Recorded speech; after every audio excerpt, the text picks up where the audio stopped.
दोस्तों, अंग्रेजों ने भारत में 200 से अधिक समय तक हुकूमत की है और इस दौरान उन्होंने भारत का करोड़ों अरबों रुपए का न सिर्फ खजाना लूटा बल्कि मासूम भारतीय लोगों पर तरह तरह के जुर्म भी किए।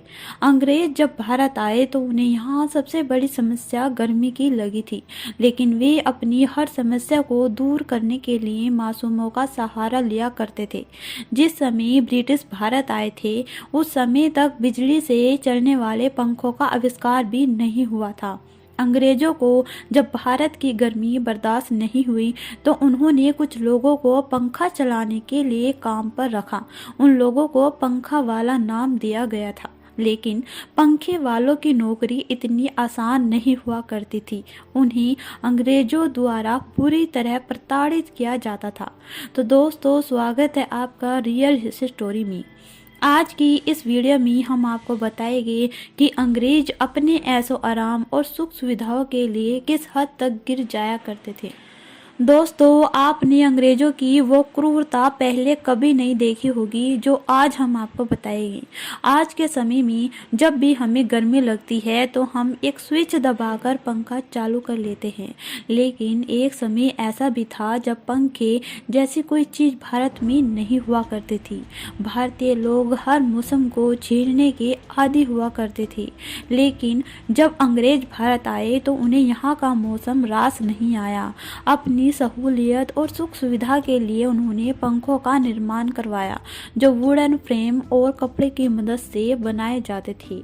इस तरह के पंखे उस जमाने में इस्तेमाल किए जाते थे। उन्हें चलाने के लिए कुछ लोगों को काम पर रखा जाता था जिन्हें पंखा वाला नाम दिया गया था। पंखे वालों का काम होता था कि वह पूरे दिन बिना रुके एक रस्सी की मदद से पंखा चलाते रहे। उसे किसी भी समय रुकना नहीं होता था। अगर पंखा वाला कुछ सेकंड के लिए रस्सी खींचना बंद कर देता तो इससे अंग्रेजी शासकों के आनंद में खलल पैदा हो जाती थी। इस तरह के पंखे उस समय लग्जरी सिंबल माने जाते थे और अंग्रेजी अधिकारियों के बंगलों में, प्रशासनिक कार्यालयों और कोर्ट रूम जैसे जगहों पर ये पंखे लगाए जाते थे। एक पंखा चलाने के लिए 2 या 3 आदमियों की भी जरूरत पड़ती थी। इस काम के लिए अधिकतर शक्तिशाली और बहरे लोगों को काम पर रखा जाता था। इसके पीछे की वजह ये थी कि पंखा चलाने वाले के बाजू में दम होना चाहिए, तभी हवा अच्छी आएगी। और बहरे लोगों को काम पर रखने की वजह ये थी कि अंग्रेज आसानी से अपनी गुप्त बातें कर सकते थे और उनकी बातचीत किसी बाहरी व्यक्ति तक भी पहुंच नहीं पाती थी। अब यदि कोई पंखा वाला बहरा नहीं होता तो उसके कानों में रुई डलवाकर कानों को अच्छी तरह से ये बंद कर दिया जाता था और कमरे की दीवार पर एक छोटा सा छेद करके उसमें से रस्सी पार कर दी जाती थी और कमरे के बाहर बैठकर ही पंखे वाला व्यक्ति अपना काम करता रहता था।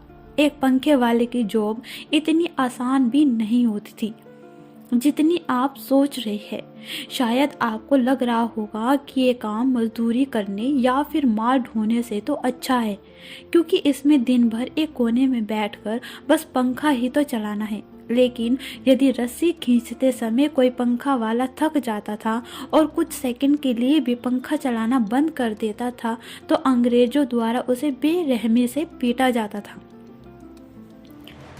पंखे वाले को पूरे दिन कुछ खाने पीने को नहीं दिया जाता था। अक्सर ऐसा होता था कि पंखे वाला व्यक्ति काम करते करते थक जाता था और खाना ना मिलने के कारण बेहोश हो जाता था। तो उस समय भी अंग्रेजों को दया नहीं आती थी और उस व्यक्ति को वैसे ही हालत में छोड़कर अन्य व्यक्ति को पंखा चलाने के काम पर रख लिया जाता था। कुछ अधिकारियों के घर में दर्जनों पंखे वाले मौजूद रहते थे। उन्होंने अपने ड्राइंग रूम में, रसोई में, डाइनिंग हॉल में और बेडरूम में पंखे लगा रखे थे और सभी कमरों के पंखे चलाने के लिए अलग अलग लोगों को नियुक्त किया जाता था। पंखे वाले की नौकरी के लिए हमेशा गरीब तबके के लोगों को ही रखा जाता था।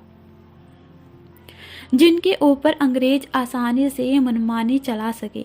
दिन भर भूखे प्यासे एक कोने में बैठकर रस्सी खींचने का काम कितना उबाऊ होता होगा और किस तरह की मानसिक पीड़ा से उस समय भारतीय मजदूरों को गुजरना पड़ता होगा, ये तो सिर्फ वही जानते हैं जिन्होंने अनुभव किया है, क्योंकि ये उस दौर की बात है जब कोई मानसिक पीड़ा के बारे में बात भी नहीं किया करता था। दोस्तों, वीडियो अच्छी लगे तो चैनल को लाइक शेयर सब्सक्राइब जरूर करना।